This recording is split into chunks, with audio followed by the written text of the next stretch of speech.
The American Civil War was a brutal and horrific conflict that eventually led to the deaths of approximately 620,000 Americans. This was roughly 2% of the American population at the time. One of the major factors behind the war was slavery, with the Southern states seeing the key issue as their state rights being infringed upon.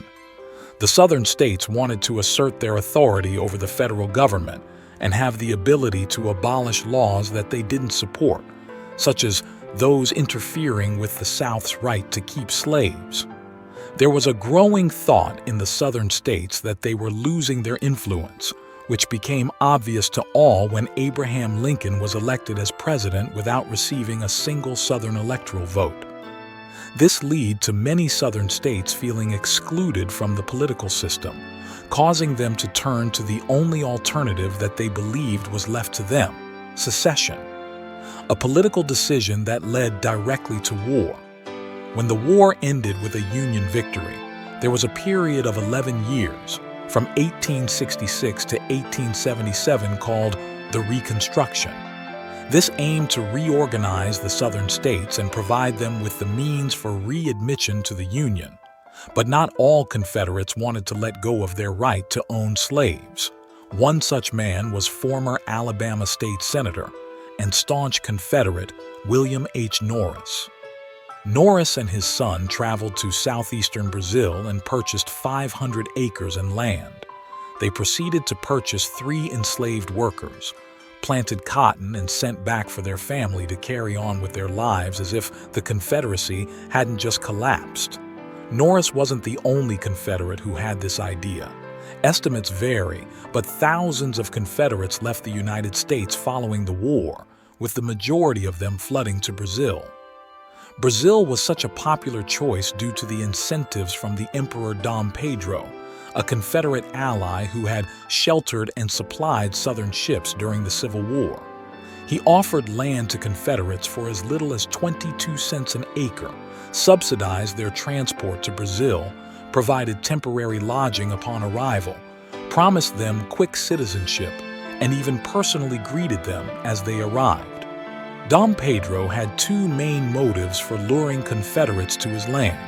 Firstly was that it was public policy in Brazil to whiten society by bringing in Europeans and European-descended Americans, and that he believed that it would benefit the country's agriculture to have such successful and experienced farmers emigrate. One of the main selling points for Brazil was that slavery was still legal there.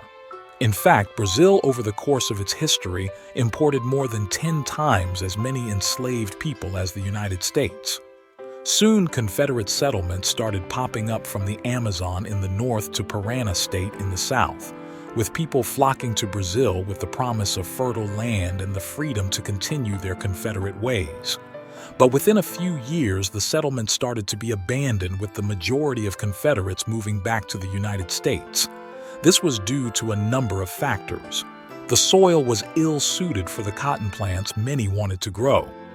The transportation infrastructure was insufficient for taking their crops to market, and there were language and religious barriers, with the Protestant Confederates not even being allowed to bury their dead in the local Catholic cemeteries. Many Confederates began to feel homesick and longed for their family, church, and food. There was one settlement, though, that was still growing in numbers. Norris was having huge success with his settlement, which soon grew to encompass the town of Americana.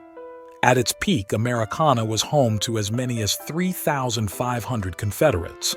Nowadays, Americana is home to over 200,000 people who each year throw a huge celebration to commemorate the Confederates who fled there after the Civil War and founded their city. The American South is now firmly a part of their heritage. The Confederate migration to Brazil is truly one of the most interesting stories to emerge from the aftermath of the American Civil War. Today, the descendants of these people look upon the Confederate flag not as an emblem of racism and slavery, but as a symbol of something their ancestors held dear to their hearts. Thank you for watching. Please like and subscribe for more interesting tales from history.